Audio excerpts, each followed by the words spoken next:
just see this car just zooming down really quick. And I told my kids, like, I hope they know that there's a wall barrier, dirt barrier there. Also, I hear this thump.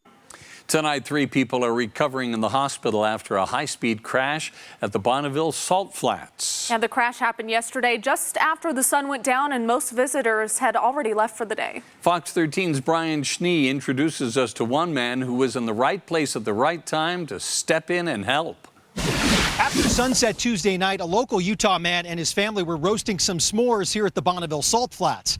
That's when he says he saw headlights in the distance, a car came cruising past, and he heard a loud thump. My stomach dropped. Semisi Latu left his family to check out the area where he heard the noise. We were there earlier driving around, and it was broad daylight. You could see all the cars zooming by, but at nighttime, yeah, we just saw a flash of a headlight just passing by and just thump. A car driven nearly 100 miles per hour, slamming into a berm. Just that point in time, you just don't think, you just do, you know? Semisi describing what he saw first. There was no front.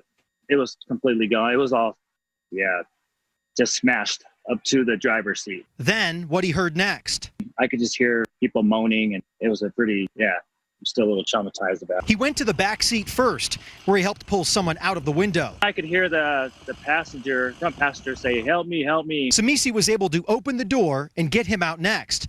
The one person he couldn't help was the 18-year-old driver, trapped inside. He was pinned to the steering wheel. The airbags were all out, and he was just breathing down, but he was stuck in there. The engine was on top of his lap.